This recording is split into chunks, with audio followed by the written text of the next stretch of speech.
overnight, you can expect those temperatures to fall into the mid-20s. It will be primarily snow showers mixing in with some sleet, and those winds should stay on the lighter side. But as we move through tomorrow, our winds are going to pick up, and we will also see a mixed bag of precipitation. We're talking about snow primarily in the morning. Then we're going to see a transition to freezing rain at some point through tomorrow, and then also mixing in even just plain old rain for some of our areas. And then on the back end, seeing that snow accumulate once again. So lots to talk about.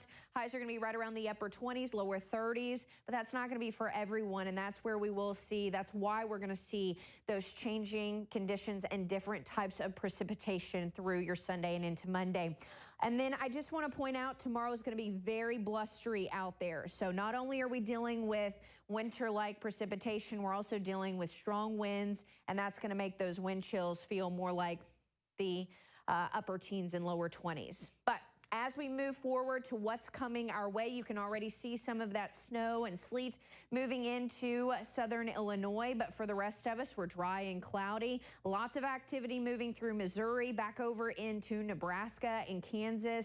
And then you can see the low that we are tracking is still over just west of Texas. And that's going to be moving across much of the plains and picking up a lot of that moisture out of the Gulf. And as we know, that's going to increase that moisture content, and why we're going to see so much activity here in the tri-state for your Sunday and Monday. So moving ahead to Futurecast hour by hour, here we are around midnight. We start to see some of that activity push in. It's very light to start out.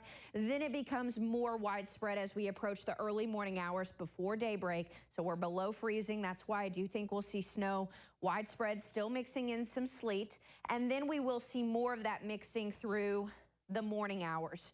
You're going to start to see more freezing rain farther to the south, but that line's going to push up to the north as we approach the late morning and into the afternoon. This is where things start to get dangerous for us.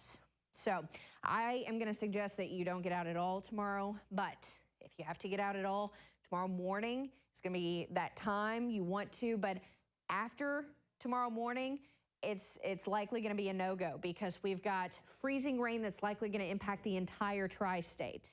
And that's where that ice accumulation is going to come into play. Continuing into your Sunday afternoon, we're going to start to see the low push in. That's where we start to move in some rainfall, that warmer moisture, to where some of our temperatures are going to get above freezing. And that's primarily for you all around the Western Kentucky Parkway. We could even see a few thunderstorms mix in, but still primarily freezing rain, and then that sleet and snow.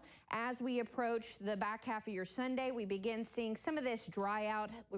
Called a dry slot that we will see tomorrow night, but then we see an additional round of snowfall Monday morning that could put down another 1 to 2 inches. As far as what we are going to see as we do approach the next couple of days, this kind of gives us a timeline of what you're going to see in your area. Definitely more snow to the north. Definitely more ice as we get closer to the Ohio River, potentially 1/4 to 3/4 of an inch around the Ohio River, and to the south. Definitely lighter conditions, lighter accumulations up to the north. That's where we're going to see more snowfall, potentially 6 to 9 inches, potentially more, 3 to 6 around Evansville, and then 1 to 3 around and south of the Ohio River. We will keep it frigid through next week. That's going to be another challenge that we're going to have to face, possibly more snow showers Friday.